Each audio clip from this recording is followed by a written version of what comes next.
Greetings, Earthlings, aliens, other miscellaneous life forms, and of course my Moonbeam team, and welcome to Planet Moonstar. I'm a mixed Moonstar.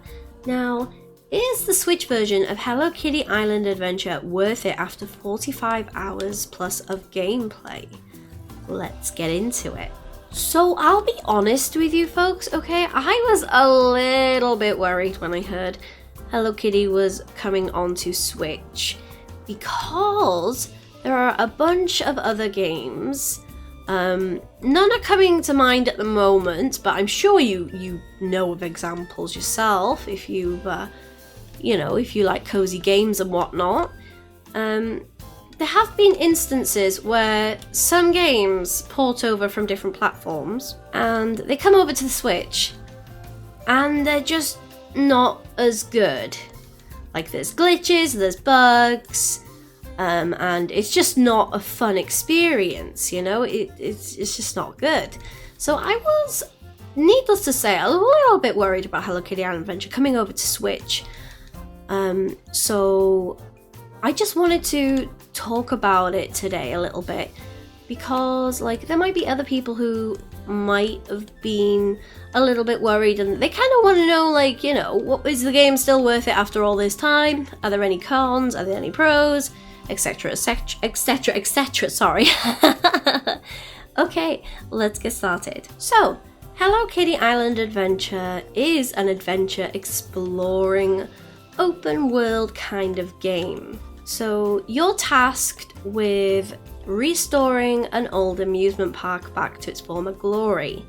You will do quests, and there's all sorts of other things to do, but mainly with the quests, that's how you go ahead and restore everything. There's a lot of collecting to do, gifting to do, and there's all sorts of other things you can do in this game as well.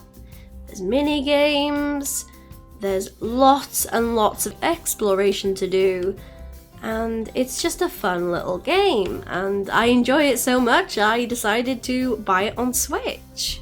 The game looks really good on Switch, and I was really happy when I actually got in the loading screen and stuff. It actually looks good. I was a little bit scared, I'll be honest, I was a little bit scared that it wasn't going to look as good as what I'm used to, but considering what I'm used to is like the best of the best, because I play it on my Mac and it looks absolutely like so smooth and so clear on the Mac, it wasn't that bad of like a downgrade for me personally. And I'm someone who has to play really close to whatever I'm playing on, because I'm visually impaired, so I do tend to get up a little bit up and personal with my games, you know. Whee!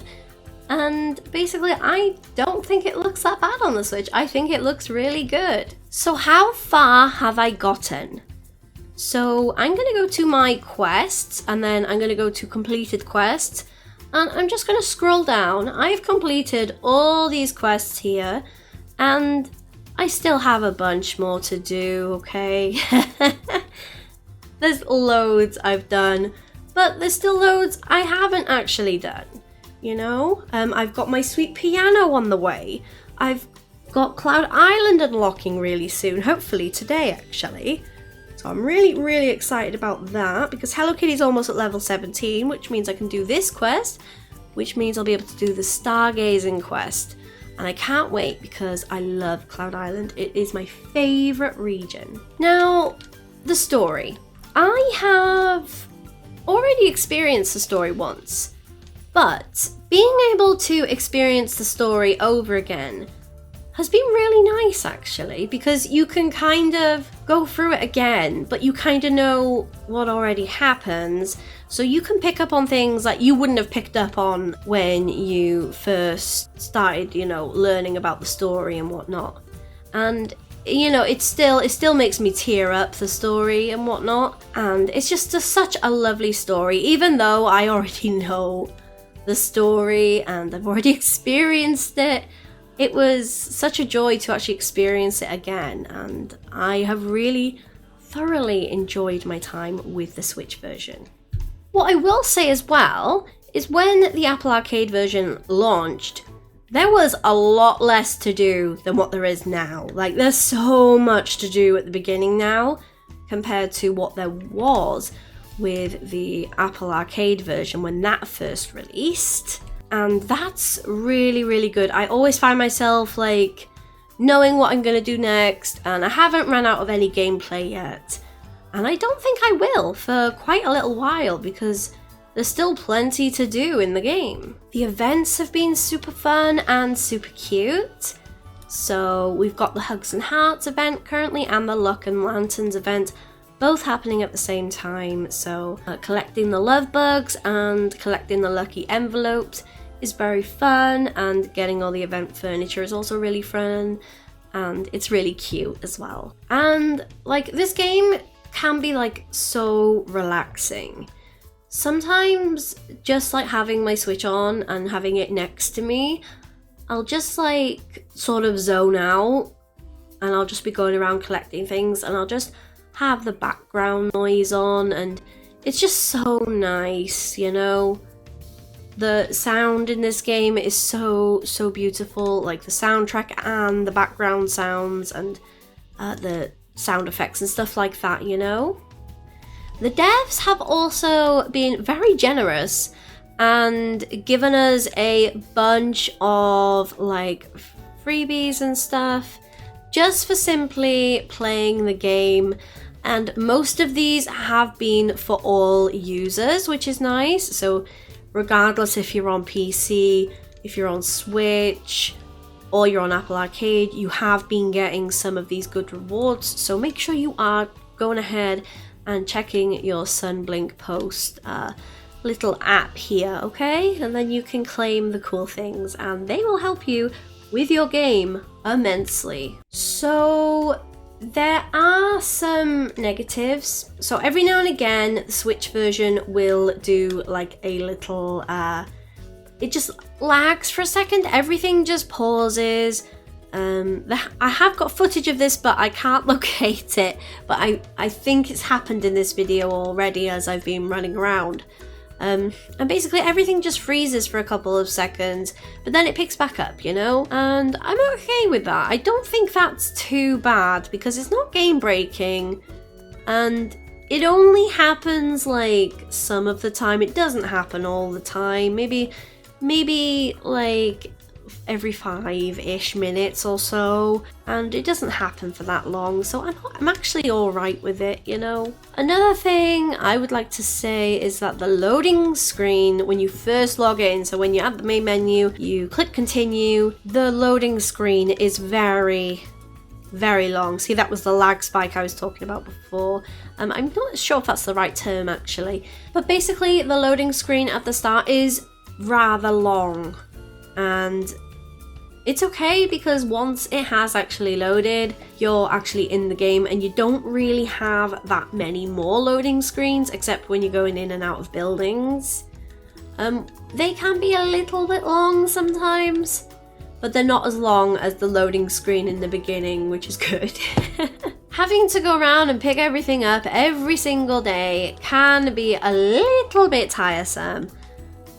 So I am really looking forward to when I'm starting to max some of these characters out, so I can actually ask them to go ahead and pick up some stuff for me, you know? Really looking forward to that. But sometimes I don't mind going around and collecting everything. It's quite relaxing to do it actually. It's just sometimes when I don't have a lot of time, you know? That's when it can be a little bit of a pain. So I love this game a lot, but I also like Animal Crossing quite a lot, and it's hard not to go around and like compare the two because they're both cozy games and they've both got like a similar island sort of feel, especially with New Horizons being set in an island as well. One thing I like that New Horizons has that this game doesn't have is the ability to actually like design your surroundings, and you can design special islands, special themed islands. You can collect furniture. There is building and decorating in this game, but it's more so just upgrading cabins, repairing them, and decorating them. you can't really like put a piece of furniture out here or anything, you know, unfortunately. It would be nice if we did have our own little like island to decorate, but that isn't the case at the moment. I like that there's always going to be something new with the events. It's not going to be the same. So in Animal Crossing, each year it tends to be the same like dialogue and everything like that. In this game, it's not going to be because it does get updated, which is really, really nice, and I love that so much. And I do love the aspect of I love the aspect of exploration in this game. So in Animal Crossing, you are kind of limited to where you can go. You can go to Mystery Islands and your island, and you can also go to other people's islands, but I feel like because of the map in Hello Kitty Island Adventure being so huge and the areas being so different, it does provide quite a nice gaming experience, and it's just, it doesn't get boring as fast as Animal Crossing does for me personally. So what are my overall thoughts? Do I think the game is worth it after 45 hours? Yes. Is there still stuff to do? Yes. There is plenty to do. And I haven't even explored all the map yet. I still have loads of chests, and I haven't unlocked all the areas. I've still got a bunch of areas in the Merry Meadow to unlock, and I've still yet to unlock Cloud Island, but hopefully I'll be getting that today. As I said, I'm really excited for that. I am super duper duper excited to continue playing this game and continue playing it for you guys, because you guys have really been enjoying the Hello Kitty Island Adventure content, which I'm so grateful for, because I absolutely love this game and I love that you guys are loving this game as well. So yes, I do believe that the game is still worth it even after 45 hours of gameplay. I'm not going to be stopping anytime soon. I want to unlock all of Cloud Island, I want to do all the puzzles, I want to get all the visitors, and even though I've already done this before, I'm still excited to do this again, but on a new platform. It's just so fun experiencing the magic that this game had when it first came out for me on Apple Arcade all over again, and it's just so much more this time because there's so much more to do, and it's just so fun. I think it's probably still worth it for some of you who have been like on the fence about getting it, you know, but you really want to get it, and you've been watching maybe people like myself, and you're just sort of, oh, I don't know, but I kind of want to get it, you know, you're kind of leaning on the side of I want to, but you're not too sure. I would honestly say it is worth it. At least from someone who has already played 1,500 hours of this game on Apple Arcade, and then who is playing even more hours on the Switch as well. I would highly recommend this game. I can't recommend it enough. It is a fun little experience, and it's so cozy, it's so cute, the story's amazing. Oh, I just can't help but gush about it because I absolutely love it. What do you think? How long have you been playing the Switch or the PC version for? How many hours have you got? Do you think it's still worth it? Let me know down in the comments below. I would love to know what you guys think. If you like what I do all sorts of like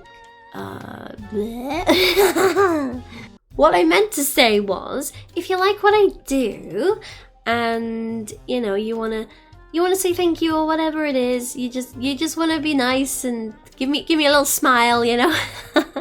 If you could hit the subscribe button, I'd really appreciate that. Just give it a cheeky little press, you know, like having a cheeky little Nando's on a Tuesday, innit? Just a cheeky little press, you know. But I would really appreciate that. But obviously you don't have to, you know. And I appreciate everyone who actually does do that. And yeah, I love this game. I'm gonna keep making content on this game because it's like my #1 favorite game, and I can't wait to see what is in Hello Kitty Island Adventure's future, you know? I can't wait. But yes, I have been Eric's Moonstar. Hopefully this video has helped you. And yeah, ta-ta. Oh. Oh, that's a good way to end.